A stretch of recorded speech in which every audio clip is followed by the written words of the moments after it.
Bonjour à toutes et à tous et bienvenue pour ce nouveau podcast sur Horatio Podcast.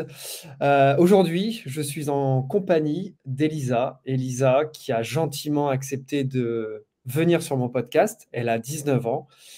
Comment tu vas, Elisa? Bah écoute, Nicolas, ça va très bien et toi? Bah écoute, ça va super. Je suis vraiment content que tu aies accepté de venir me parler ici sur le podcast, sachant que toi, tu as connu une épreuve très, très difficile dans ta vie. Et voilà, je pense que ça peut intéresser les auditeurs de partager ton expérience. Moi, quand tu m'en as parlé, quand j'ai appris ce qui s'était passé dans ta vie, bah écoute, j'ai été ému. Donc, je pense que ça peut servir à beaucoup d'entre nous. Est-ce que tu peux te présenter juste brièvement, comme ça, pour les gens qui ne te connaissent pas aujourd'hui, s'il te plaît?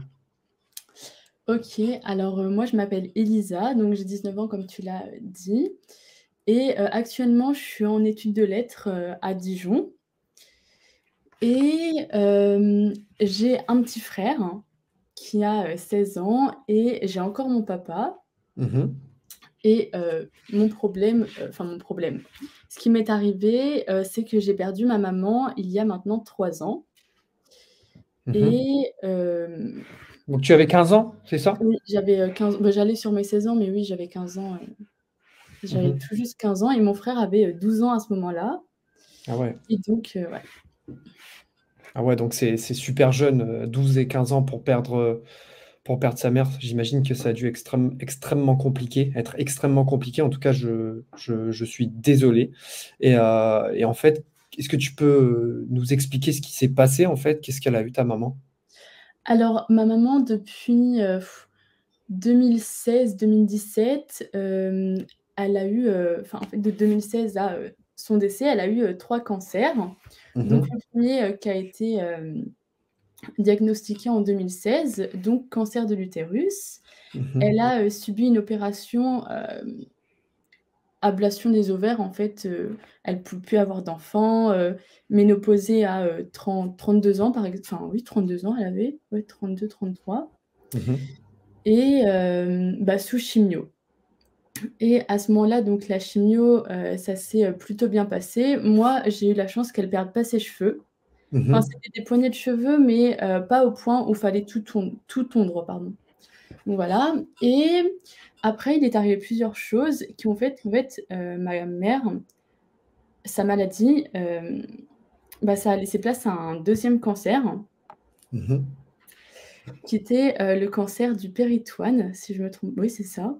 Donc si je me trompe pas, c'est, une poche qui enveloppe les organes, mais D'accord. bon, je suis pas sûre et ce cancer, en fait, donc il a frappé une première fois et ensuite une deuxième fois et bah, la deuxième fois, ça a été, fatal, du coup Mhm.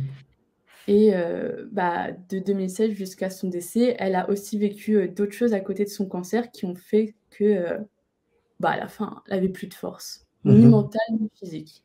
Donc elle est Mhm. décédée, un matin ah non, l'après-midi, parce que, dans la nuit donc c'était, dans la nuit du mardi, Mhm. c 15 décembre du coup, elle, on le savait pas, hein, on était tous en train de dormir. Elle a fait, une crise hémorroïdaire. Mhm. Donc, elle a saigné, partout. Il y en avait, quand on s'est levé le matin, il y avait du sang, dans le salon, dans les toilettes, dans sa chambre, partout et donc, elle était au lit en train de, gémir de douleur. Donc à ce moment-là, c'était la période du confinement et mon père devait me remmener, au lycée. Donc il a appelé l'infirmière qui est venue et nous on est partis. Mais, moi je m'inquiétais pas, absolument pas à vrai dire et donc c'était le mercredi 16 décembre et en fait, je reçois un appel vers, 15 heures de mon père qui me dit qu'en fait ma mère, bah, est décédée. Enfin, il était en pleurs au téléphone et je comprenais pas, moi je m'y attendais absolument pas et en fait, elle voulait pas aller à l'hôpital Mhm. et de, 11 heures jusque, 14 heures, bah, elle est restée inconsciente. Mon père allait la voir tous les quarts d'heure pour voir si elle respirait encore et à un moment, bah, elle respirait juste plus Et donc je me rappelle lui avoir envoyé un message le matin pour lui demander si ça allait, mais en fait, elle pouvait pas me répondre et donc bah, je suis rentrée chez moi et on a attendu les pompes funèbres jusque 21:00, le temps qu'elles s'en aillent et voilà comment ça Mmh. s'est passé. Donc, on peut dire que tu as accompagné, ta maman dans la maladie quand même assez longtemps, hein, à un jeune âge, en fait. Oui. C'est ça? Et on ne sait pas du tout, son cancer, par quoi il a été déclenché? Elle avait pas une hygiène de vie, particulière? Voilà, il y a pas d'éléments de réponse? Bah, la seule chose qui pouvait faire, qu'elle ait eu un cancer, c'est peut-être qu'elle fumait. Après, toutes les personnes qui fument n'ont pas de cancer donc je sais Mmh. pas si ça a un lien ou pas. Mais non, sincèrement, ça, je sais pas du tout. Et toi, quand tu as appris ça, enfin voilà, c'est très difficile là, tu le racontes, tu vois? Moi, ça met un peu des frissons. Quand tu as appris ça, comment tu réagis? Est-ce que tu y crois pas? Est-ce que finalement, parce que c'est vrai qu'on se demande des fois, comment on réagirait face à cette situation? Est-ce qu'on s'effondrerait? Et en réalité, est-ce que toi, tu t'es effondré ou au contraire? Bah, alors je me rappelle très bien, donc j'étais, dans le lit avec, ma copine, parce qu'on était à l'internat, en fait. Donc je me rappelle, on regardait un film d'horreur et là, mon père m'appelle et je me dis: «Il veut juste me demander comment ça va». Parce que mon père m'appelait des fois et donc je vais dans le couloir et là, donc je l'entends en pleurs, me dire ça, mais il arrivait plus à parler. L'appel a duré, 2 minutes tout au plus et donc là, je commence à pousser la porte de ma chambre et à crier sur, ma copine, que ma mère est décédée et à ce moment-là, il y a une surveillante qui sort de sa chambre et qui nous dit de faire moins de bruit et donc là, je la regarde et je me rappelle crier donc que ma mère était morte. Donc j'ai hurlé de douleur, clairement. Sûr. Ça, je me rappelle très bien parce que je j'ai jamais hurlé de douleur comme ça et bah, en fait, je faisais que pleurer, quoi. Mmh. Ça faisait vraiment mal, genre, Sûr. c'était physique. Et ça, c'est quelque chose qui est constant, plusieurs jours. Est-ce que tu arrives à dormir malgré tout? Est-ce que c'est vraiment une douleur qui t'empêche de dormir? C'est les premiers jours, qu'est-ce qui se passe les premiers jours? Alors, les premiers jours, donc la première nuit, j'ai pas dormi, enfin j'ai dormi 3 heures parce qu'en fait, j'avais, trop peur de l'entendre monter les escaliers. Ça me terrifiait parce que ma mère, avant, elle allait se coucher après nous, donc on l'entendait monter les escaliers, allumer la Mmh. lumière en haut, enfin tout ça, c'était un truc habituel et là, je me suis dit: «Si ça arrive, je me pisse dessus de peur, quoi». Donc j'avais trop peur de dormir, j'y arrivais pas. Donc le matin, je dormis de 5 heures jusqu'à 8 heures du matin et les premiers jours, je faisais que pleurer et que pleurer tout le temps, partout. Dès qu'on en parlait, enfin, en fait, dès qu'on en parlait, à vrai dire, on parlait que de ça parce que, bah, c'était les premiers jours. Mais oui, je faisais que pleurer, j'étais triste, triste et je savais pas quoi faire. Enfin, oui, Mmh. on avait rien à faire. Et tes proches, ça s'est passé comment pour eux? Ton petit frère, ton père, comment ça s'est passé? Bah, mon frère, à vrai dire, je me rappelle plus trop. Je sais qu'il a pleuré aussi, mais ils l'ont vécu vraiment différemment par rapport à moi. Et mon père, bah, lui, en fait, certes, il était triste, mais il avait, des responsabilités en tant que parent et en tant, que veuf. Donc les papiers à s'occuper pendant, bah, la première année, c'est les papiers, les papiers, les papiers. Ah ouais, c'est L'enterrement, infernal. Il y a oui, ah tellement oui, par contre, d'administration, oui. Bah, trop oui, de choses à on est régler à allés ce oui, moment-là. oui, oui. On est allés avec mon frère et mon père, aux pompes funèbres, bah, pour choisir, enfin, pour parler de l'enterrement, pour parler, par exemple, un truc tout bête, on devait choisir des musiques pour, l'enterrement. Enfin bref, mon père, lui, il était plongé dans les papiers et mon frère, bah, en fait, on parlait pas trop de ça au début, donc je sais qu'il était très mal, mais voilà quoi, il pleurait aussi comme moi. Enfin, au début, on pleurait tous, en fait. Et en plus, on te demande dans ces moments-là de gérer une quantité colossale de papiers. Il faut déclarer aux impôts, à machin. On te demande de choisir la couleur de l'intérieur du truc. En fait, tu t'en fiches, quoi, dans cette Ah période-là. oui, Tu non, mais as oui, juste clairement. envie, d'être tout seul et de pas du tout être dans les papiers, quoi. Attends, par contre, il faut que j'aille charger l'ordinateur. Aucun Faut que j'aille problème, vas-y, prendre le j'arrive. aucun problème. J'en profite pour vous rappeler que vous pouvez vous abonner, sur la chaîne Instagram d'Horatio Podcast, donc Horatio Podcast tout collé. Vous pouvez, également nous suivre, sur YouTube, sur Spotify. Vous tapez Horatio, voilà, c'est parfois plus agréable d'écouter sur Spotify un format audio et ça s'y prête plus, comme on dit. OK, c'est bon. C'est bon. Voilà, il y a pas de problème. Donc tu nous disais que, voilà, on était en train de dire qu'on n'avait absolument aucune envie de gérer, des papiers, dans ces périodes-là, quoi. Oui. On a tout sauf envie de faire ça. Les prochaines semaines, les prochains mois, après l'annonce, qu'est-ce qui se passe? Qu'est-ce qui se passe? Est-ce qu'on vit avec tout de suite? Est-ce qu'on n'a pas le choix? Ou est-ce que la douleur est toujours aussi intense? Comment tu Bah, gères? en fait, dans le deuil, il y a, donc les fameuses 5 étapes du deuil qui sont, juste, comment dire? C'est juste pour nous aider, à nous y comment dire? Les 5 étapes du deuil, elles sont là pour, qu'on se perde pas trop dans ce qu'on ressent et cetera. Mais en fait, c'est pas quelque chose qui est, linéaire. C'est pas quelque chose qu'on doit suivre à la lettre. Donc par exemple, la dépression qui est, 3e ou 4e dans les étapes, moi, ça a été ma première étape. D'accord. Donc les premiers mois, donc la première année, en fait, carrément, bah, moi, c'était, la dépression, mais elle était en première position parmi, Les les étapes de deuil. autres Mmh. étapes, exactement.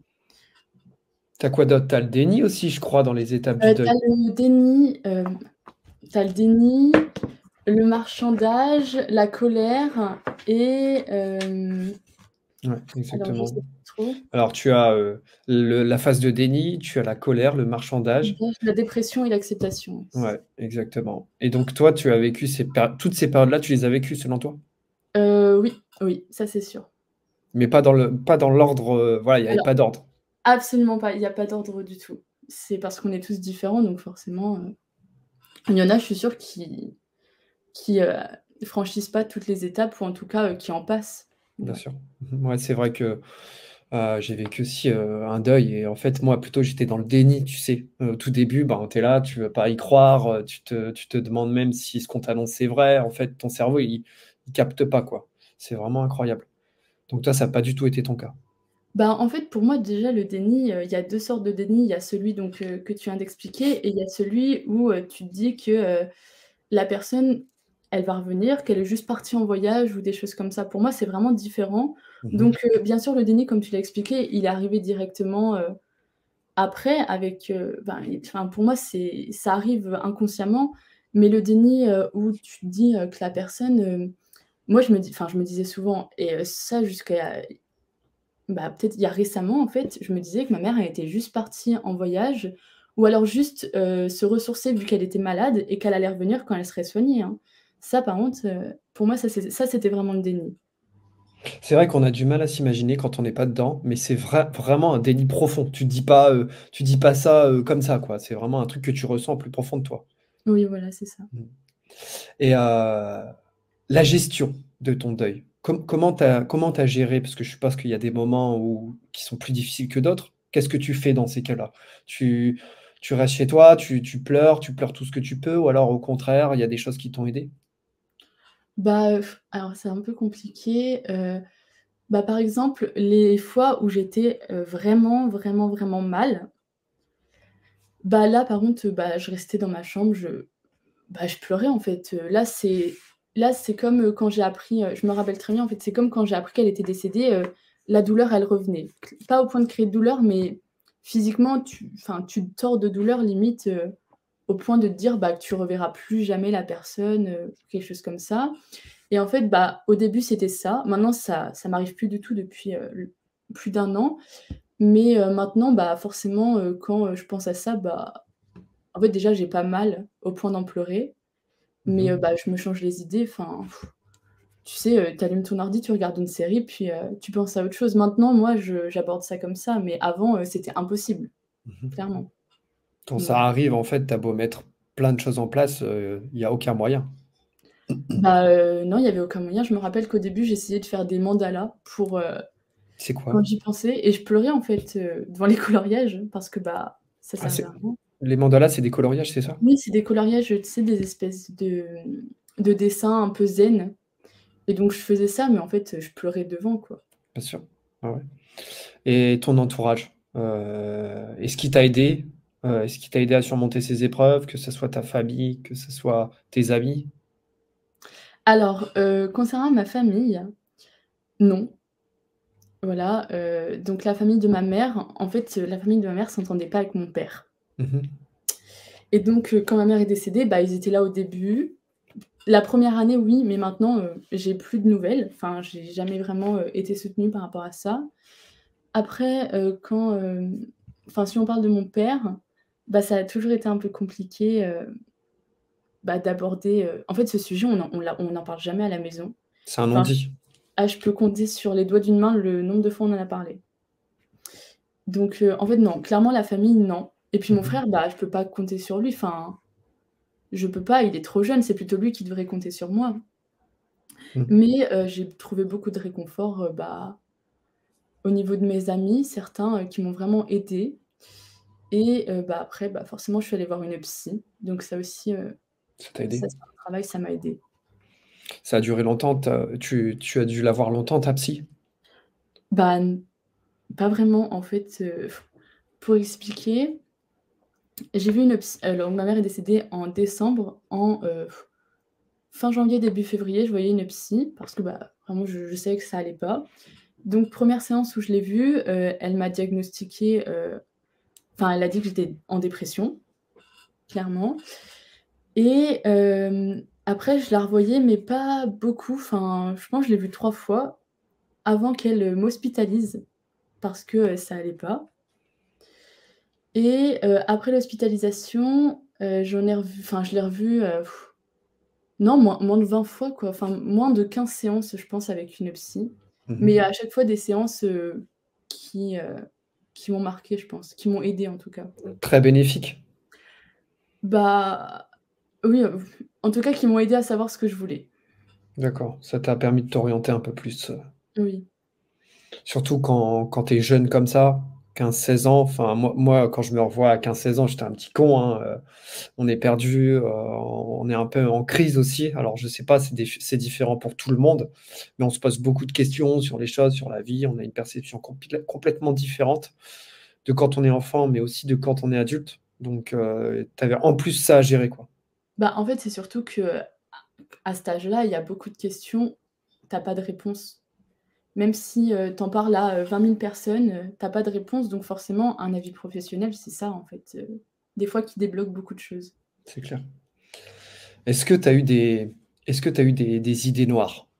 Bah, alors ça, ça m'a accompagnée, mais dès le début. Dès le début, enfin, la première année, c'était, mais en fait, une année noire, hein. Il y avait pas, un jour où je pensais pas à ça, d'où mon hospitalisation d'ailleurs et bah, oui, ça, ah mais moi, je voulais qu'une chose, ah, c'est aller la rejoindre par contre. Ça, c'était, oui, mais ancré très fort en moi. C'est fort ce que tu dis. Non, mais c'est vrai que c'est assez, marquant, cette phrase, de dire: «Je veux aller la rejoindre», tu as vraiment eu des idées suicidaires, quoi. Ah oui, oui, ça oui et bah, je l'ai dit à mon père, enfin, au point, de l'avoir fait pleurer, mais ça, il en fait, c'était soit je me faisais aider, soit, bah, il allait perdre quelqu'un d'autre, quoi, donc Mmh. voilà. J'en profite pour passer un petit message aux gens qui tomberaient par hasard sur cette vidéo et qui vivraient, la même situation. Surtout, faites-vous aider. Ne restez pas seul, en fait, avec vos idées noires. Essayez de vous entourer. On comprend, c'est une période compliquée. On vit des deuils dans notre vie. Mais voilà, il faut pas rester tout seul, faut pas faire de bêtises et de préférence, aller parler à une psy comme Elisa l'a fait. Je pense que c'est vraiment, très, très bien. Ça nous permet de parler, des fois de débloquer, un petit quelque chose. Ensuite, je pense que, malgré tout ce que tu as vécu, est-ce que tu en as tiré, des perspectives, des enseignements? Est-ce que, tu en es sortie plus forte de tout ça?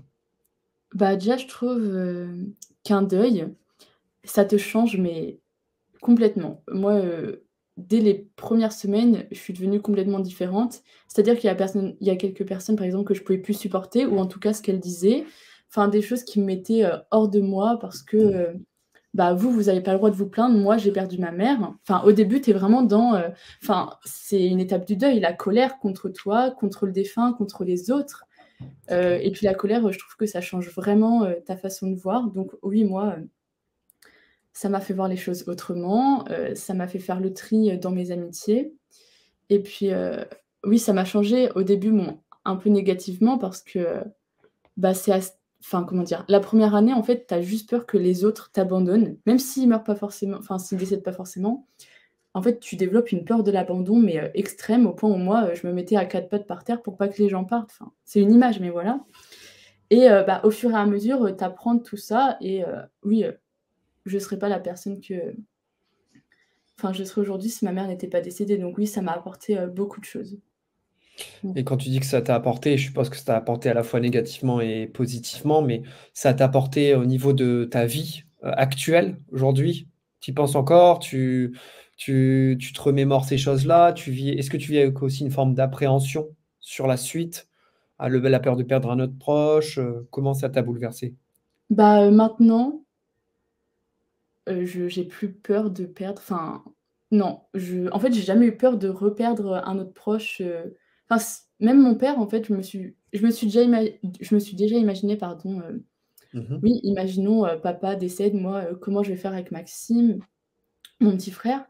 Mais, pas, au point d'en avoir vraiment peur. C'était vraiment une peur de l'abandon, mais en fait, que les autres s'en aillent sans, enfin, je sais pas trop comment expliquer. Je trouve que c'est différent d'avoir peur de perdre un proche Bien et sûr. qu'on se fasse abandonner. Mmh mh. Mais, oui, en fait, Bah, oui. peut-être que, l'abandon, enfin, tu te dis peut-être plus: «C'est de ma faute». C'est Oui, en parce fait, c'est que l'autre qui l'a voulu aussi. mmh mh. Donc, alors que perdre un proche, bah, personne, décide de partir. Bien sûr, que c'est Donc subi voilà. ça. Oui, voilà, Quand exactement. quand tu te fais abandonner, tu as l'impression peut-être que tu aurais pu faire quelque chose, que tu aurais pu peut-être sauver un peu les meubles, comme on dit, alors que parfois pas du tout, quoi. Oui, c'est exactement ça. Donc tu nous dis que ça a changé ta vision sur, la vie, mais est-ce que ça a aussi changé ta vision sur la mort? N non. Non, enfin avant, je me rappelle que quand j'étais petite, des fois j'appelais ma mère en pleine nuit parce que j'avais peur de mourir, hein. Parce que je me disais: «Oui, quand je vais mourir, en fait, le monde va continuer de tourner, mais moi je le verrai pas» et maintenant, bah, bon, c'est pas, comme ça, je me réveille pas en pleine nuit, en pensant ça, mais en tout cas, oui, j'ai toujours peur de mourir, non, je trouve que ça a pas du tout, changé ma vision de la mort. Bah, peut-être Mmh la mh. première année quand j'avais des idées noires, là, bon, en fait, c'est pas que je voulais mourir, c'est que je voulais plus rien ressentir, c'est différent. Parce que la douleur, c'est vraiment quelque chose d'insupportable. Moi, je trouve que Bien sûr. c'était vraiment, oui, top 1, dans ce qui est le plus insupportable, en tout cas, que j'ai vécu ou que j'ai ressenti. Mais, non, non, ça je me dis pas, j'arrive pas à me dire, pardon, que, elle me regarde, qu'elle est dans le ciel ou autre. Moi, je me dis: elle est décédée, quoi». Mmh Elle est mh. pas, dans la pièce, sous forme, d'entité ou je ne sais quoi. Non, non, donc Tu non, ça a pas du tout est changé la vision. est-ce que tu es croyante? Non, justement, par rapport à ça, bah, alors forcément, il y en a beaucoup après, le deuil, enfin après, pardon, le décès, qui se réfugient, dans, toutes sortes de croyances, donc n'importe laquelle. Mais en tout cas, oui, c'est un refuge en fait et moi pas du tout. J'ai essayé, bon, je sais pas si on peut vraiment dire ça, mais si, j'ai essayé en fait et à chaque fois, j'arrive pas, je me dis en fait que si Dieu existe, pourquoi, a-t-il enlevé ma mère? Mmh C'est mh. ça en fait que je me dis et j'arrive pas à y croire du coup. Donc Mmh mh. non, je ne suis pas croyante. Donc il y a pas, tu n'as pas même ça qui a pu t'aider, en fait. Tu t'es vraiment Voilà, livrée à toi-même et tu as dû avancer. Tu as dû être là pour ton petit frère. Tu as un climat familial qui ne te permet pas d'en parler, donc c'est vraiment, voilà, c'est super compliqué, quoi. oui, clairement, oui. C'est c'est assez incroyable ce que tu nous racontes là et si tu pouvais, pour faire un peu le médecin, si tu pouvais dire, sur une échelle de 1 à 10, à combien, tu ressentais de la douleur, au fond de toi, ce serait combien? Ah bah, si je pouvais mettre 11, je mettrais 11. Ah ouais, à ce point-là? Vraiment, en tout cas, si je me base sur la première année, voire la deuxième aussi parce que, en fait, La dépression, elle a pas duré 1 an, elle a duré 1 an et demi, voire 2 ans. Ah ouais. Et en fait, c'est juste que quand tu es, en dépression, par rapport à un décès, tout ce qui t'arrive à côté, ça s'accumule et ça te met encore plus bas. C'est-à-dire que moi, j'avais plus du tout la force de remonter, je voulais juste, enfin, c'est plus facile, d'être avachie sur son lit à pleurer plutôt que, d'être là, de combattre tes idées noires, hein. Donc forcément, moi, j'ai eu des, à ce moment-là, je me rappelle, j'ai eu des déceptions, amicales et amoureuses et ça, mais ça m'a abattue. Il y en a enfin, en fait, limite, il y avait plus de place pour, mon deuil. C'était que, ce qui m'était arrivé, enfin, le décès, ça comptait plus, c'était, tout ce qui s'accumule, en fait, ça noyait, Mmh. la vraie raison de ma dépression et bah, maintenant je devais me battre, pardon, contre plusieurs choses et plus contre, la perte de ma mère. Ça s'amplifie, en fait. Dès que tu Oui, ressentais c'est quelque ça. chose, c'était fois 1000, quoi. Ah oui, oui, puis, bah, oui, puis même, sous antidépresseurs ou quoi, finalement, moi, ça m'aidait pas du tout donc ah non, j'étais, bah, je en fait, j'ai même pas de terme, mais j'étais très mal pendant les 2 premières années. Ouais, ça, c'est sûr. Tu as été, tu été sous cachet, tu as été sous antidépresseur Oui. pendant longtemps? Non, j'ai été sous antidépresseurs, donc je me suis faite hospitaliser de, mai, donc de ma seconde, donc la première année, hem, donc de mai 2021 jusque bah, ça a duré 1 mois et demi. Donc déjà, c'est plus long qu'une hospitalisation de base qui dure 3 semaines, dans ces, moments-là et dans ces cas-là plutôt et donc durant l'hospitalisation, on m'a mis sous antidépresseurs et sous, les anxiolytiques, donc pour me faire dormir. En sortant, de l'hospitalisation, j'ai continué mon traitement pendant 3 mois, donc juillet, août, septembre et j'ai arrêté d'un coup en septembre. Mmh. D'ailleurs, c'est très mauvais, il ne faut absolument pas arrêter, son traitement tout d'un coup. Il faut le faire, bah, crescendo.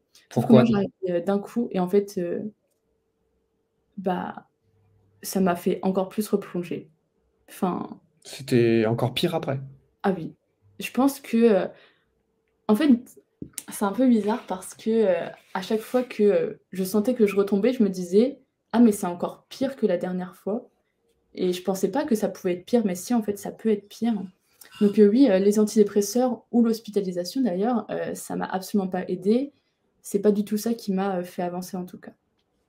Donc Mmh. pour résumer, tu es tellement mal que tu te fais hospitaliser dans un premier temps Oui. et dans un second temps, on te met carrément, sous antidépresseurs parce qu'on s'inquiète de ton état et on se dit, «La dépression est tellement sévère que voilà, il y a pas d'autre choix». Oui, voilà, c'est exactement ça.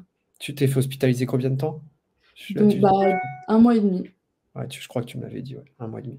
Ouais, c'est sévère. Donc antidépresseurs et après, après ton arrêt des antidépresseurs, tu en as plus jamais repris? Non, elles sont dans mon tiroir là, mais je les ai plus jamais retouchées, non. Ouais. Mmh. Je sais qu'il existe aussi des anti-stress, je crois que c'est des benzodiazépines. Tu en as pas pris ça? Je connais mais non, enfin, non, je connais enfin, si je connais et non, j'en ai pas pris. Mais, Mmh. après, donc la deuxième année, j'ai vu, donc mon médecin traitant qui m'avait donné, des anxiolytiques, comme ça que je prenais, comme, enfin je prenais en fait tout le temps parce que tout le temps c'est plus facile d'être shootée et d'être un peu dans les vapes plutôt Mmh que, mh. d'affronter, de prendre tout en pleine face, quoi.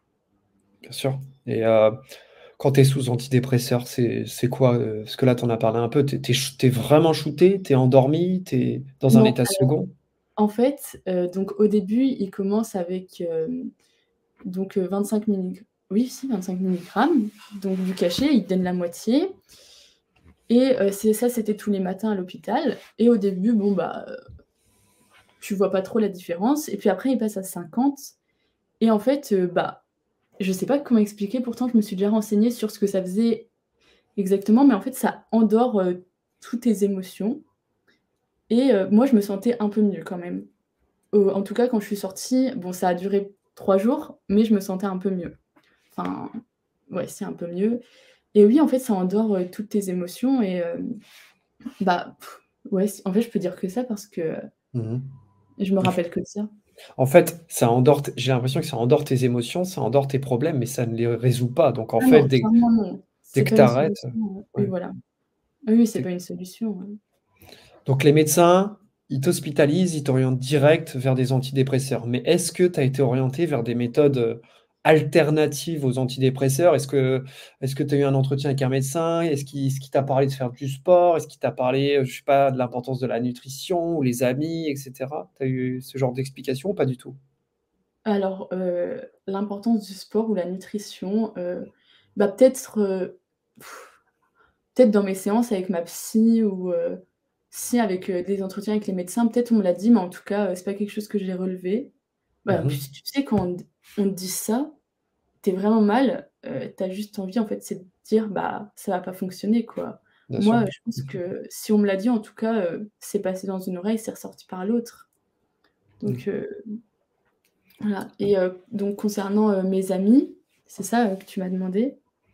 Mmh mh. Bah, bah, ça aussi c'est un sujet, enfin, les amis, après le décès de ma mère, moi ça je les voyais plus du tout pareil et eux non plus en fait parce qu'ils savent pas comment réagir, Bien sûr. la les réactions de certains, ça m'a, vraiment énervée parce qu'en fait, les gens déjà le deuil c'est un sujet, qui est assez tabou, dans notre société. Enfin, je trouve qu'on n'en parle pas assez ou en tout cas aussi qu'on n'en parle pas assez en fait, c'est quelque chose qui gêne beaucoup les gens, dès que, forcément tu dis à quelqu'un que ta mère est décédée, ça le gêne et Mmh ce qui mh. est compréhensible. Maintenant avec, du recul, je sais que c'est compréhensible. Au début, pour moi, c'était pas compréhensible. Pour moi, dès que j'en parlais, enfin en tout cas dès qu'on me posait la question, on me disait: «Est-ce que ça va?» Bah, forcément je disais: «Non», même si au fond, ça allait pas, je m'en voulais un peu de mentir à mes amis, mais dire non pour ensuite qu'on me dise, «Écoute, écoute, tu peux m'en parler, en parler et ne pas avoir les réponses que tu souhaites». Je trouve que Mmh enfin, moi, ça m'énervait beaucoup, donc mes amis, j'ai compté sur eux, mais pas non plus, enfin, je savais à qui je ne devais pas en parler ou je ne voulais pas en parler, en tout cas et j'en ai perdu beaucoup à cause de ça parce que, recevoir des, «ça va, ça va, ça va» tout le temps, en fait, pour moi, ça veut juste dire, c'est quand que ça va aller mieux, quoi. C'est enfin, plutôt, c'est quand que ton deuil va, enfin se faire, hein. Enfin, Ouais. ça, en tout Mmh cas, mh. j'en ai reçu des, «Il faudrait peut-être que tu passes à autre chose». Ouais, Donc ouais, ouais. Bah, je suis assez d'accord avec toi. Après, c'est vrai que je pense que, quand tu es un proche, quand tu es un ami, que ton ami connaît un deuil, c'est très, très difficile de réagir. Tu ne sais pas, parce que c'est vraiment un sujet qui est très personnel. Donc, tu vois, j'ai l'impression qu'avec une personne, tu vas pouvoir, discuter, tu vas pouvoir en discuter, tu vas pouvoir en parler, et à contrario, des personnes, tu sais, un peu comme ton père qui va se renfermer un peu plus sur lui-même, peut-être, qui va pas trop en parler, donc tu sais pas si tu ferais bien d'en parler. C'est assez délicat et là où je te rejoins, c'est que j'ai l'impression qu'en France, surtout en France, le deuil, c'est quelque chose, de très tabou et on veut pas trop en parler. Alors que finalement, on connaît tous, dans notre entourage, quelqu'un qui est décédé, on sera tous amenés un jour, du moins, à connaître un deuil, en fait. bah, en fait, ça dépend justement parce que, donc, je vais revenir à ça, mais en fait, quand on parle à quelqu'un qui n'a jamais vécu ça, qui a une vie, bien, la famille, enfin, comment dire? Soutenue par sa famille, qui fait plein de repas avec sa famille, enfin les problèmes, qu'il a dans sa vie sont minimes. Enfin tout ça en fait, si tu en parles à quelqu'un qui est comme ça, Mmh mh. forcément moi j'avais des amis mais très proches, hein, enfin j'ai enco d'ailleurs encore, qui, sont comme ça, qui étaient comme ça et je sais qu'à eux je pouvais pas en parler.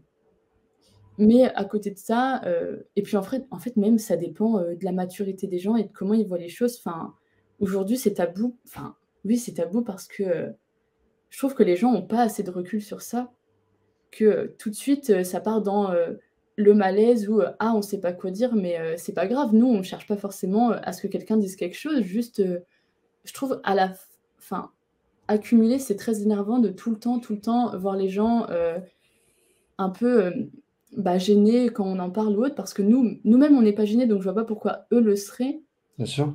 Donc enfin, aujourd'hui, si, je comprends pourquoi eux le seraient parce que même moi, en vrai, si demain, quelqu'un vient me dire: «Oui, j'ai perdu, un proche», je serais un peu, gênée parce que, bah, même moi, je saurais pas quoi dire. Même si j'ai perdu ma mère, c'est compliqué. Je saurais pas quoi dire, en tout cas, dès le début. Bon, dans 1 an, je saurais dire quelque chose, mais là, tout de suite, non. Donc forcément, je comprends, mais je trouve que c'est trop tabou.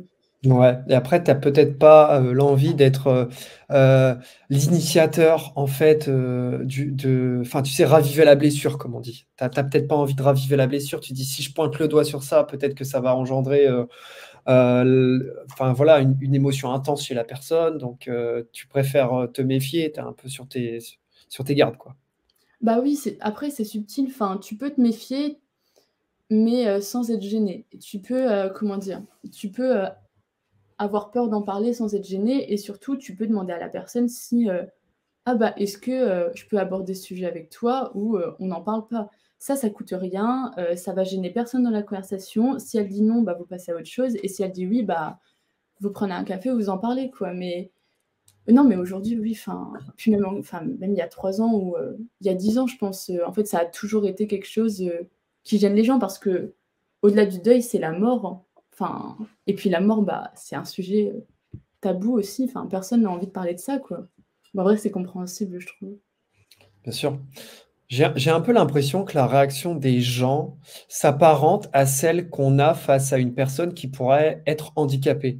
Tu sais, aujourd'hui, les enfants, on leur dit, que, il faut pas regarder la personne, tu sais, qui est handicapée dans la rue, il faut faire comme si elle était pas là.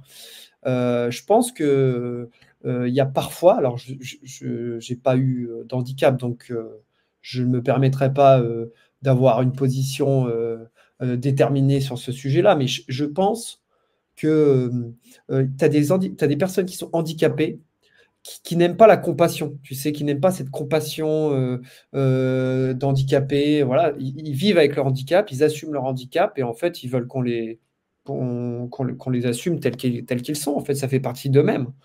Tu vois, tu as des humoristes, français notamment qui ont un handicap et qui en jouent sur scène et en France, tout devient vite tabou, j'ai l'impression. Ah oui, non, mais clairement et puis même, la compassion au début, c'est bien, ça fait du bien, mais à force, c'est pas de la compassion. La compassion, c'est plutôt de la pitié. Mmh. Enfin, nous, on Bien n'a sûr. pas envie que les gens, aient pitié de nous. On a juste envie, d'être traités normalement, de pouvoir parler de ça comme si c'était un sujet normal finalement. Donc oui, au début, forcément, les gens quand ils me disaient: «Bah, je suis désolée pour toi», je répondais: «Bah, c'est pas grave, faut pas être désolé». Maintenant, j'en ai marre d'entendre des, «Je suis désolée», enfin Bien des sûr. trucs comme ça parce que pour moi ça déjà ça a pas de rapport, pourquoi, enfin ça j'ai jamais compris pourquoi les gens s'excusent comme ça. Mais oui, bah, enfin pour moi c'est plus de la pitié et je déteste ressentir ça, par rapport aux autres, enfin que les gens ressentent ça pour moi et puis même, quand je dis que tu as envie d'être traité comme une personne normale, c'est que tu as pas envie non plus d'avoir des privilèges que les autres n'auraient pas.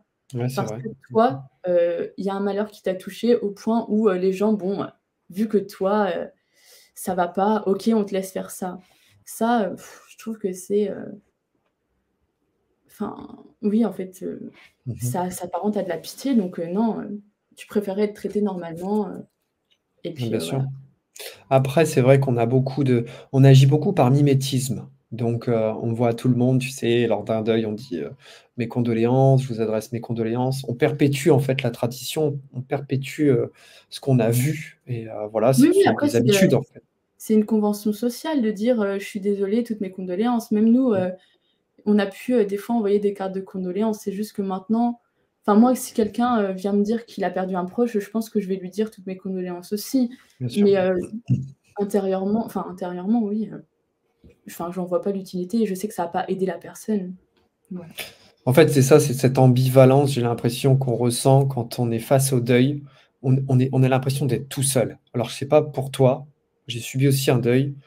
Mais on a vraiment l'impression d'être tout seul, en fait et que personne ne pourra nous comprendre, en fait, ce qui est vrai, d'ailleurs. Bah, ça, c'était quelque chose que, j'ai vraiment ressenti à fond. La solitude, c'était, à fond, à fond, à fond et aussi le fait de pas se sentir à sa place. Tu te dis que n'importe où tu es, enfin n'importe où, chez toi, à l'internat, au lycée, enfin moi au lycée du coup, n'importe où, ça ira pas et je trouve que ça, c'est vraiment frustrant de pas, trouver quelque part où tu es bien et de pas trouver, bah, enfin de pas être tout seul en fait et justement ah bah, attends, je sais plus ce que je voulais dire. Il y a pas de problème. Bon, c'est pas grave, hein, si tu veux, on va passer à la Oui, suite. voilà, parce que je sais plus du tout ce que je voulais dire par rapport à la solitude. Ça te reviendra, mais oui, c'est cette sensation qu'on est seul et qu'on a beau, recevoir des désolés, des «Est-ce que tu vas bien? Ouais, je te comprends», même si moi j'ai vécu quelque chose, voilà, je peux pas ressentir toi ton mal-être, en fait. Bah oui, donc justement, bah, j'ai retrouvé ce que je voulais dire, donc je me sentais vraiment seule et quand, je me suis fait hospitaliser, il y avait à ce moment-là, un garçon Mmh mh. qui s'était fait hospitaliser pour, bah, en fait, parce que son père était décédé et là, mais vraiment délivrance, quand il en parlait, je me retrouvais dans la moitié de ce qu'il disait et ça, je trouve que c'est vraiment un soulagement. Donc en fait, tu te sens seule au début, enfin même Bien sûr. encore aujourd'hui, je me sens seule forcément, bon là, je connais des gens qui, ont vécu la même chose que moi, mais personne au monde, heu, ne pourra me dire: «Écoute, j'ai vécu exactement les mêmes choses, les mêmes sensations, je les ai eues». Donc forcément, tu es seule, mais après c'est pas insupportable là, forcément. Mais au fur et à mesure, on se sent moins seul, ça c'est sûr. C'est vrai et ce que ça me fait penser à quelque chose par rapport au garçon à qui tu parlais. Moi, je lisais des livres aussi. Ça m'a beaucoup aidé, tu sais, de lire des bouquins, des partages d'expériences aussi. En fait, tu comprends que, des personnes avant toi auront vécu les mêmes étapes que toi. Tu as l'impression de te retrouver dans ce qu'ils ont vécu, et ça, c'est assez bien de le noter pour les gens qui nous écouteraient aujourd'hui. Si ça peut les aider, il y a des solutions aussi au niveau des gens qui ont vécu la même chose, mais aussi au niveau des bouquins. Voilà, il y a des livres à lire, sur le sujet qui peuvent être intéressants, je pense. Oui et oui, oui, Je voulais te demander, Lisa, je voulais te demander, comment tu envisageais ton avenir malgré la perte de ta maman aussi jeune?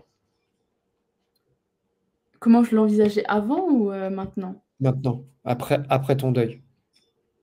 Ah bah, maintenant, j'envisage mon avenir, comme, à peu près, la moitié de la population, faire des études, avoir un métier, Mmh. fonder une famille, ça, Donc tout ça est ah derrière oui. toi. Tout ça, je veux dire, tu n'oublies pas, mais ton deuil, tu estimes aujourd'hui qu'il est derrière toi? Bah, en fait, je pense qu'un deuil, c'est jamais vraiment derrière nous, Mmh mh. mais les 3/4 sont faits.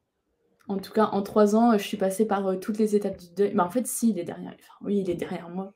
Hein, tout ce qui me reste, c'est les souvenirs et la douleur, elle est, ah, des fois ça va, des fois ça va pas, mais pas au point, enfin pas comme, les premières années en tout cas, donc oui, il est complètement derrière moi et aujourd'hui forcément tu as encore un pincement au cœur, par exemple quand c'est ton anniversaire ou quand c'est Noël, de se Bien dire: sûr. «Ah bah, encore quelque chose qui se passe sans elle» et bon au début c'est vraiment compliqué, de faire des choses toutes bêtes genre, je me rappelle la première raclette qu'on a refait sans ma mère, bah ça m'a fait super mal. Mais maintenant, bah, ça va mieux, mais Mmh mh. maintenant l'avenir, je l'envisage, bah, comme tout le monde en fait, Bien sûr. oui, à fonder une famille, tout ça, enfin, voilà quoi. Et comment on sait, pour quelqu'un qui ne serait pas encore à cette étape aujourd'hui, comment on sait qu'on est passé à autre chose? Comment on sait qu'on est passé de l'étape, vraiment pas bien et cetera, à cette étape où on commence à se reconstruire? Est-ce qu'il y a des éléments ou est-ce que ça vient vraiment petit à petit, tu t'en rends pas forcément compte? Comment ça se passe? En fait, je pense que c'est différent pour tout le monde, donc ce que moi je vais dire, heu, je sais pas si ça va vraiment aider, mais en tout cas, je me rappelle que, donc en 2022 en fait, pour moi, j'ai une date, enfin une date, un mois en tout cas où, je suis passée de «je vais mal» à «je vais mieux». Mmh mh. À «je vais vraiment mieux» où, je sais que là, je vais pas retomber, dans, cette noirceur que j'avais avant. En tout cas, la date enfin le mois où j'ai plus jamais eu d'idées noires, je sais que c'était en, allez, mai-juin 2022. Ça, c'est sûr. Parce qu'un matin, je sais que je me suis réveillée et je me suis dit: «Mais en fait, c'est sûr que c'est à partir de, cette période-là, pardon, que, tu es allé mieux. Enfin, je sais pas, pour moi, ça coulait de source et bah, d'ailleurs, l'avenir, me l'a, confirmé. Enfin, aujourd'hui, oui, si, en fait, j'en suis sûre. Aujourd'hui, je vais très bien, j'ai pas d'idées noires, en tout cas, c'est oui, ça m'a plus jamais, c'est plus jamais allé dans mon esprit, enfin, donc des petits éléments, en fait, c'est pas venu petit à petit, pardon, parce que, au début, tu te dis: «Ah, ça va» et en fait, Mmh. un truc et tu retombes et un jour, tu te rends compte que, bah, il s'est passé quelque chose de pas enfin, par exemple, une petite, mauvaise nouvelle ou des petits trucs comme ça et en fait, tu te rends compte, bah, que tu es pas retombé, que tu l'as pris mais différemment et Mmh. puis, voilà, quoi. Donc je En fait, pense que on c'est différent à tout le monde. en fait, on peut dire que le temps fait son effet, quoi qu'il arrive, c'est le temps qui a joué en ta faveur. Oui et au début, j'étais pas du tout de cet avis-là. Pour moi, au tout début, la première année, je me suis dit: «Mais le temps, ça ne guérit absolument pas les choses». Bah, en fait, si, je le pense encore aujourd'hui parce que, je m'en suis pas sortie que, parce que, j'ai laissé les années défiler. Pour moi, si tu as pas envie de t'en sortir, tu t'en sortiras pas. C'est vraiment une question de volonté aussi. C'est le temps et la volonté. Mais, pour moi, c'est pas que le temps, il faut le vouloir pour le faire, hein, pour s'en sortir, ça c'est sûr. Mmh.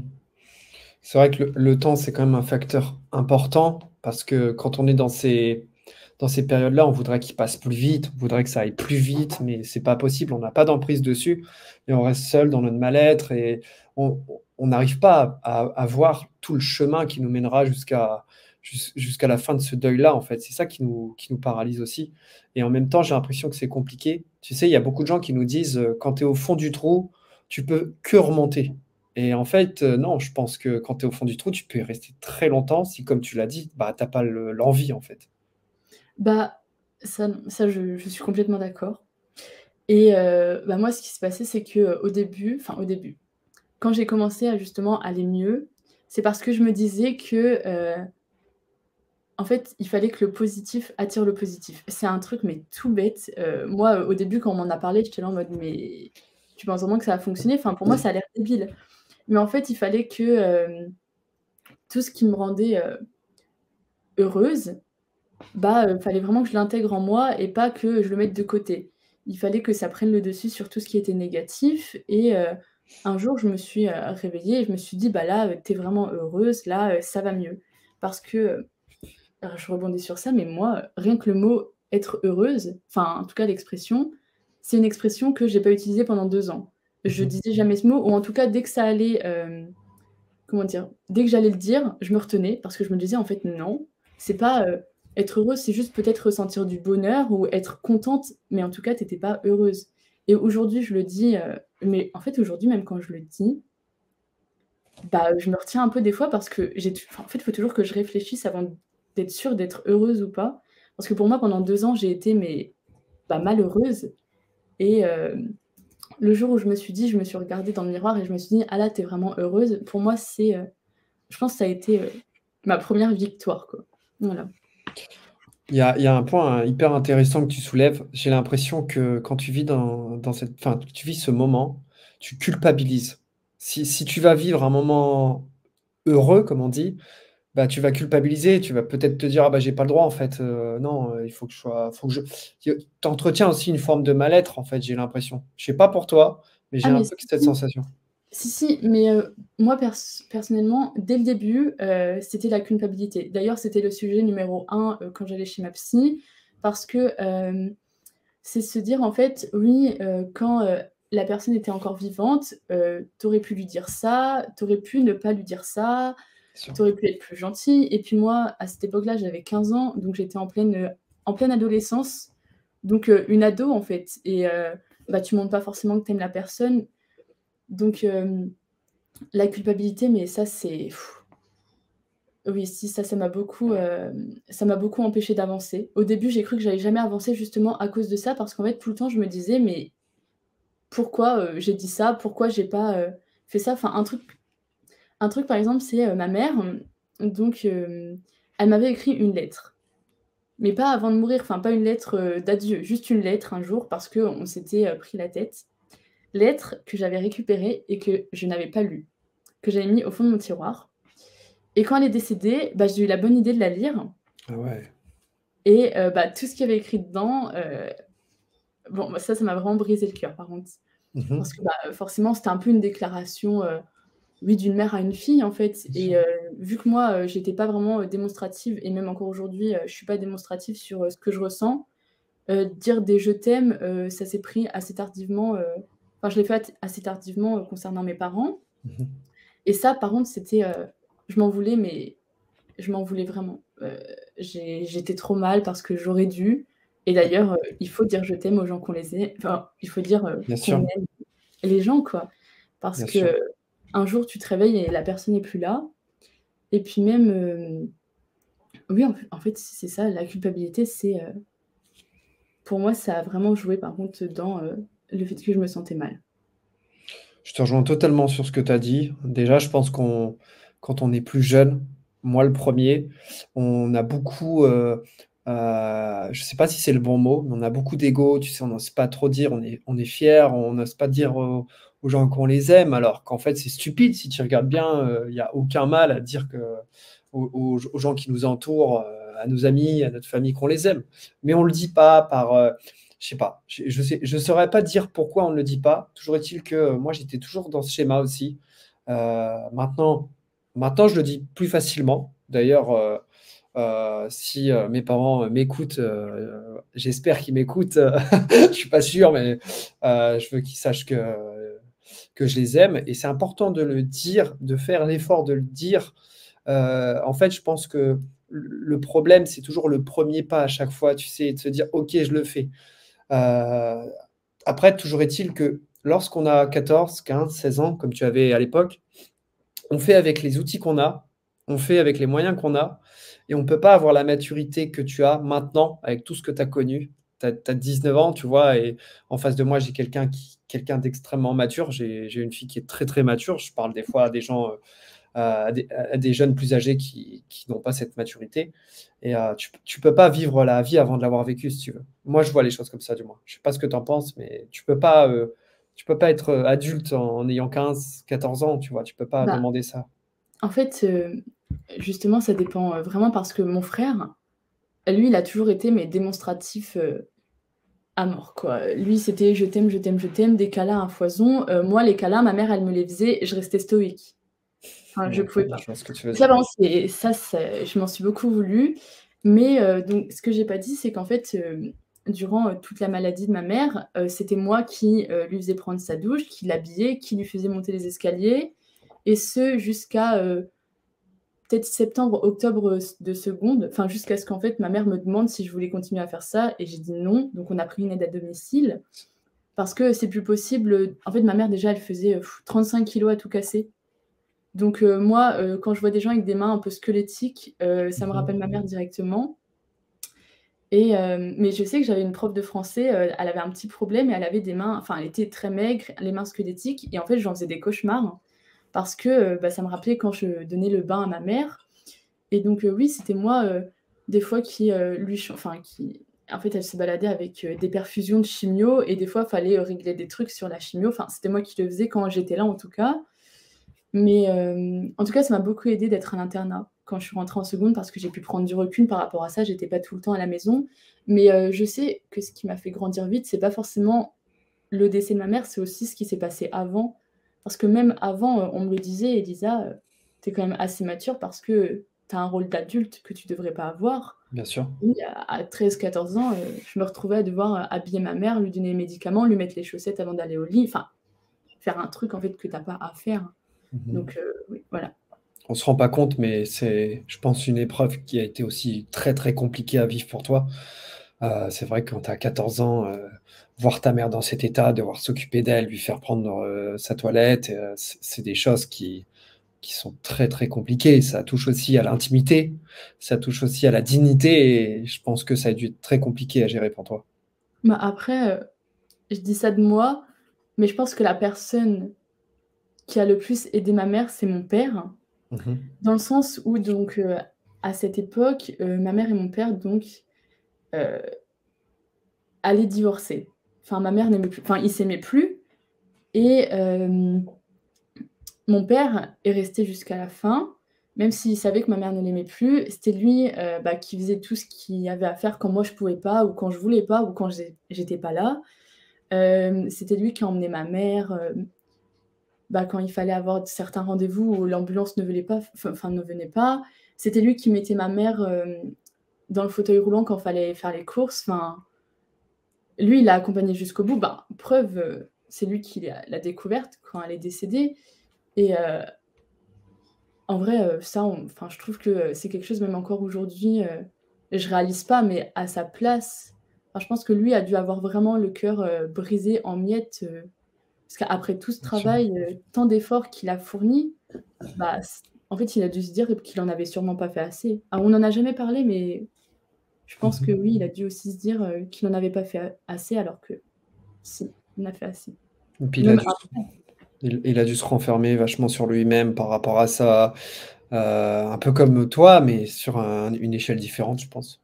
bah, après mon père, c'est quelqu'un, il est très, je sais pas trop comment expliquer, mais lui, il croit pas du tout à tout ce qui est, dépression ou autre. Enfin, pour lui, il me disait en fait: «Si tu veux aller mieux, tu vas marcher».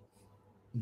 Et ça, il me le répétait et un jour, bah, il me l'a dit, enfin, il voulait pas d'ailleurs que je me fasse hospitaliser et ça, c'est une de nos plus grosses disputes parce que, dans les yeux, je l'ai regardé en lui criant dessus, comme j'ai jamais crié: «Oui, écoute, en fait, j'ai voulu me suicider, mot pour mot, j'ai voulu mourir et toi, tu me dis que tu as pas envie, en fait, que je me fasse aider, que aller marcher dans les bois, ça va m'aider?» Et je lui dis: «Il y a pas de souci, ça va m'aider, t'inquiète». Et là, bon, il a compris, mais c'était, à coup de disputes, d'incompréhension et mon père, quelqu'un de très maladroit, en fait, j'arrivais pas à excuser, toutes ces paroles maladroites, donc pour moi, ça me touchait, vraiment. Dès qu'il pouvait me dire un truc du genre, «Ah Mmh. bah, tu es mal», «Ah bah, ça va pas», «Tu es encore mal», ah bah, là, mais c'était, ça partait en dispute directement. Donc ah oui, mon père, bah, en fait, on n'en a jamais parlé, quoi, Ouais. clairement. C'est très compliqué et je pense qu'il y a 2 façons en fait, il y a pas 2 façons, mais il y a plusieurs façons de gérer le deuil. Mais tu sais, tu as ces personnes qui nous disent, «Ouais, de toute façon, il faut avancer, il faut faire des choses». Alors, il y a pas tout acheté dans ce qui se dit, Ah oui, bien sûr. chez ces personnes-là, je pense. C'est-à-dire que c'est vrai en fait, je pense que le fait de se mettre en marche, le fait de faire des choses, de continuer sa vie va nous aider. Mais, chez certaines personnes, il y a un besoin qui est peut-être autre, qui est différent et de part et d'autre, en fait, des fois, il y a des difficultés à comprendre, ces choses et ces nuances-là et je pense que c'est très compliqué dans ce genre de moment. Bah, en fait, moi, en tout cas, enfin, je pense que c'est, pas que moi, mais tu as pas envie, en tout cas la première année, parce que je trouve que la première année, elle est importante. Tu as pas envie d'entendre des, «Ça va aller, tu vas voir, il faut que tu avances». Tu as juste envie d'avoir les réponses à tes questions, Mmh à des mh. questions, enfin, d'ailleurs où tu auras jamais de réponse parce que c'est des questions auxquelles, par exemple, le défunt ne enfin, peut répondre. Mais, moi je me rappelle que, enfin, j'avais pas envie en fait qu'on me dise, «Ça va aller, fais du sport, va marcher, fais ça, lève-toi, tôt le matin». Enfin, tout ça pour moi, c'était, hors de question parce que je savais très bien que c'était pas ça qui allait m'aider.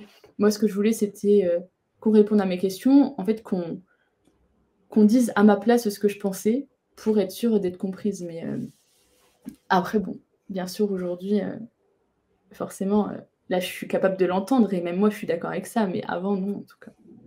Écoute, c'est passionnant ce que tu nous racontes là et je pense qu'il y a beaucoup de gens qui nous écouteront et qui se qui s'identifieront à ces propos-là. Moi, je m'identifie beaucoup quand tu parles. De ce que tu as vécu. Bon, tout le monde vit, sa peine d'une façon différente, mais c'est intéressant d'avoir justement de pouvoir en parler librement. Déjà, tu as le courage d'en parler, donc je te remercie pour ça. Et je voulais aussi, souligner que quoi qu'il se passe, on a toujours des regrets, on a toujours des remords, qu'importe la situation.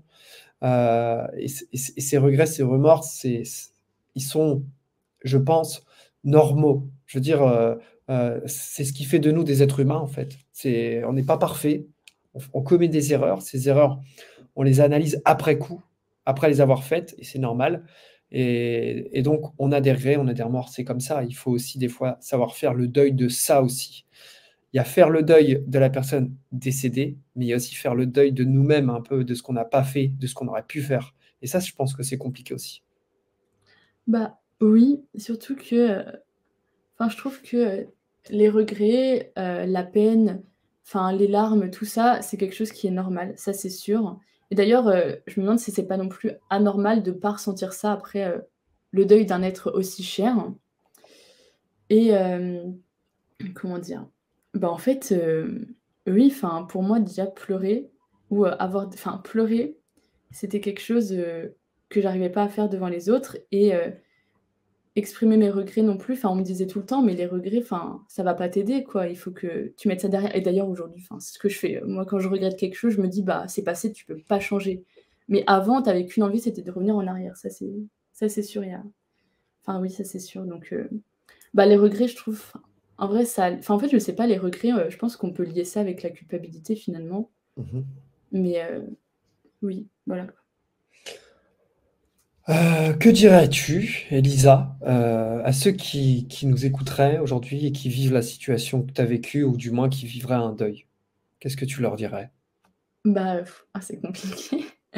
Heu, je leur dirais, en tout cas moi, si, enfin, oui, si, je leur dirais que, déjà qu'il faut se faire aider s'ils en ressentent le besoin.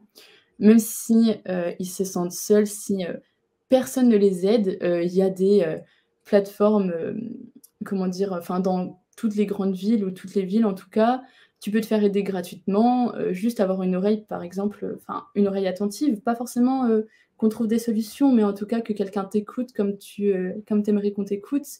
Ça, il faut vraiment pas hésiter et puis surtout, faut pas se dire: «Oui, si je me fais aider, ça veut dire que forcément il y a quelque chose qui va pas chez moi».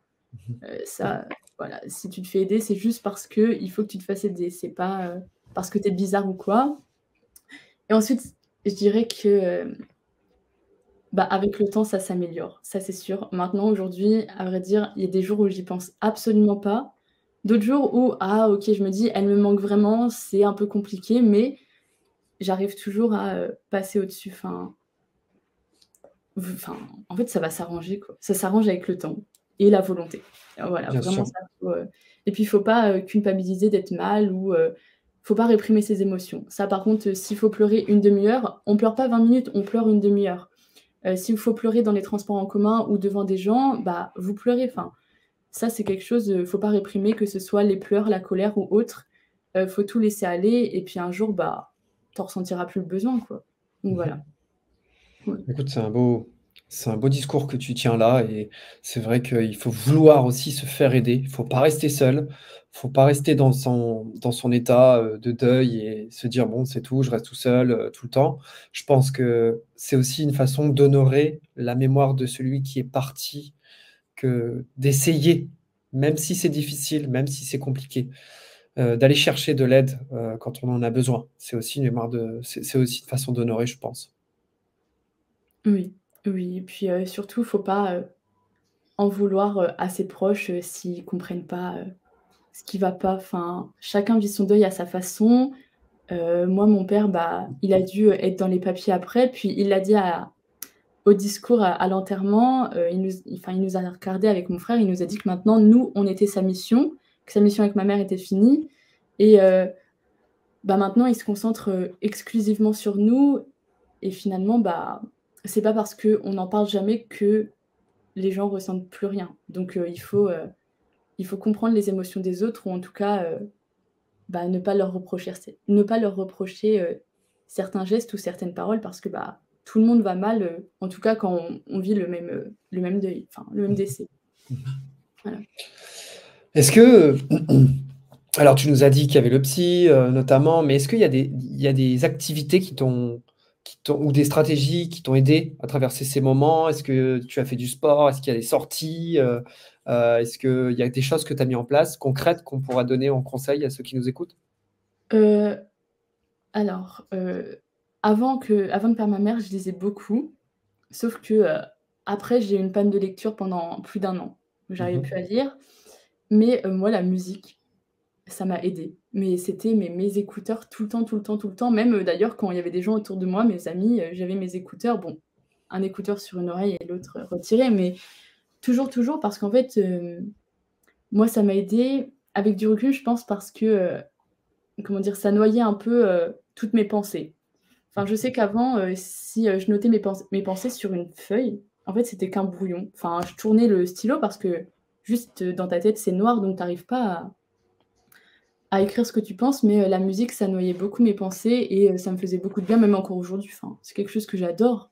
Donc oui, moi, je dirais la musique, oui, c'est ça qui m'a le plus aidée, en fait. Mmh. C'est un bon conseil, je pense. Je pense que c'est vrai qu'il y a des musiques qui nous permettent de se sentir aussi compris parfois Oui, voilà. et quand on se sent seul, bah, c'est un refuge comme un autre. Est-ce qu'il y aurait aussi des conseils que tu donnerais à des proches de quelqu'un en deuil? Bah, je dirais qu'il faut absolument pas forcer le processus. Que, certes, demander «ça va?» tout le temps, bon, c'est peut-être, pour eux quelque chose de bien à faire, mais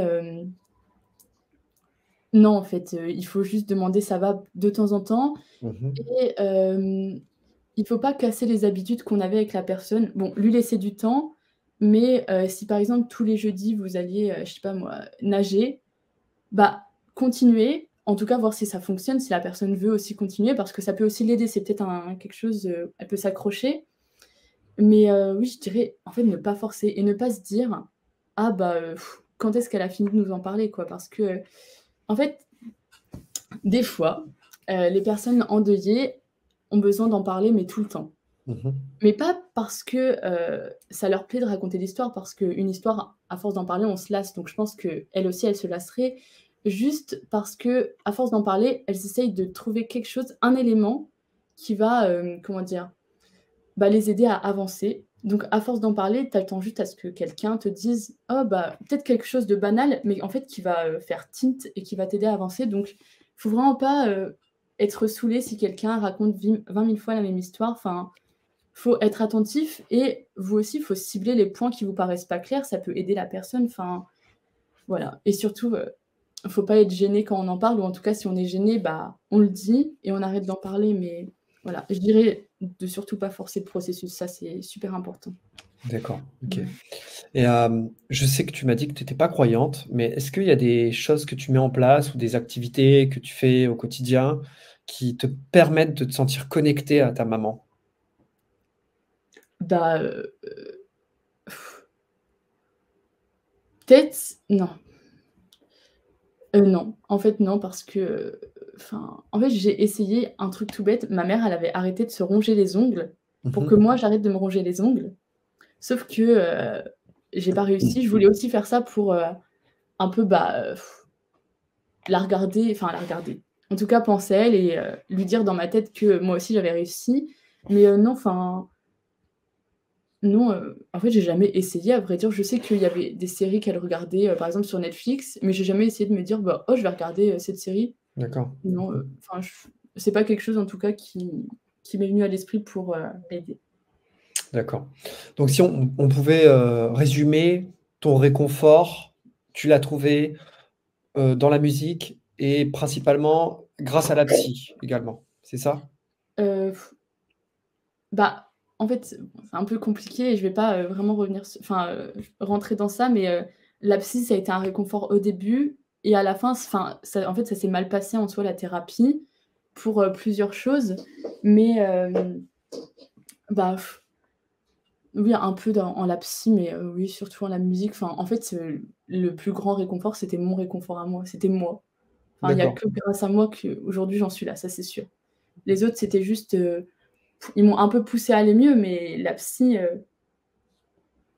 bah, c'était un peu compliqué. Enfin, beaucoup compliqué, vraiment mmh. compliqué. Voilà. Bon, ben, écoute, Elisa, j'ai trouvé ça, très, très intéressant cette discussion aujourd'hui, avec toi. Vraiment, c'était super intéressant et bah, écoute, je te propose de te poser mes petites questions de fin. Oui, Voilà. merci. Je voulais savoir si, tu avais un modèle, quelqu'un d'inspirant pour toi au quotidien? Bah, du coup, oui, c'est moi. Donc c'est Clairement, toi? c clairement, c'est moi. Oui, C'est parce que, bah, comme j'ai dit, j'ai connu personne, qui a vraiment vécu la même chose que moi, ou en tout cas, je l'ai connu trop tard pour pouvoir m'en inspirer.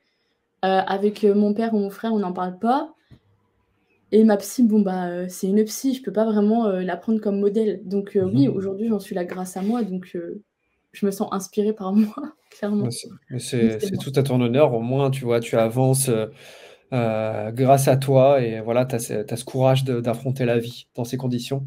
Et est-ce que tu as un livre, un film ou une série à me recommander? Bah, film, série, non, parce que, bah, je me suis jamais vraiment intéressée aux films, aux séries qui parlaient de ça. Livre, oui, une fois, je suis rentrée dans une librairie et je suis allée, dans un coin, qui parlait de ça. Alors j'ai lu qu'un livre sur ça, mais pour moi, je pense que c'est un des meilleurs de par sa notoriété et aussi de comment il m'a aidée. Enfin, voilà, donc le livre, en fait, c'est, sur, le chagrin et le deuil de, Mmh. David Kessler. Et en fait, c'est un livre donc avec plusieurs chapitres. Par exemple, le premier chapitre, il va parler de toutes les étapes du deuil et aussi qui renferme, de nombreux témoignages où, les auteurs, donc qui sont 2, sont allés, bah, parler à des gens qui ont perdu, un fils, un père, une femme. Et tous ces témoignages, bah, ils se marient, aux conseils qu'ils donnent dans le livre. Et en fait, dans ce livre, mais j'ai trouvé presque toutes les réponses à, mes questions. En tout cas, ce livre a su mettre des mots, enfin, en tout cas sur ce que moi je savais pas, comment dire et cetera. Enfin, ça m'a énormément aidée ça, je le conseille à tout le monde, clairement. Écoute, c'est top. Le chagrin et le deuil de David Kessler. Je le noterai dans la description pour que les gens puissent le retrouver. Je pense que ça va aider des gens. Bah écoute, je te remercie vraiment, Elisa, d'avoir eu le courage parce que je sais que c'est pas non plus simple pour toi aujourd'hui d'être venue nous parler de ça.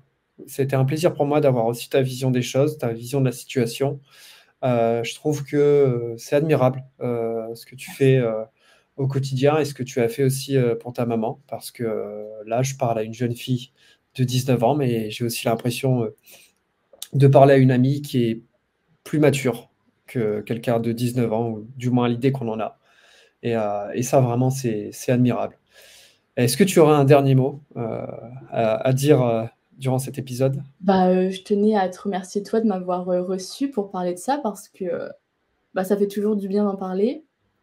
Et puis, c'est tout, je pense que oui, j'ai dit tout ce que j'avais à dire, puis même, si j'ai pas dit tout ce que j'avais à dire, c'est que annexe, donc j'ai dit les Mmh. choses les plus importantes et je te remercie. Bah, c'est moi qui te remercie. En tout cas, vous pouvez nous retrouver sur les différentes plateformes, sur YouTube, sur Spotify, sur Deezer, sur Apple Music. N'hésitez pas à vous abonner pour ne pas rater les prochains épisodes. Et vous qui nous écoutez là actuellement, si vous en êtes arrivé là, c'est que ça vous a intéressé et je vous remercie de nous avoir écoutés jusque-là. Je te dis au revoir, Elisa, et je te remercie encore. Au revoir Nicolas. Allez, au revoir. Au revoir.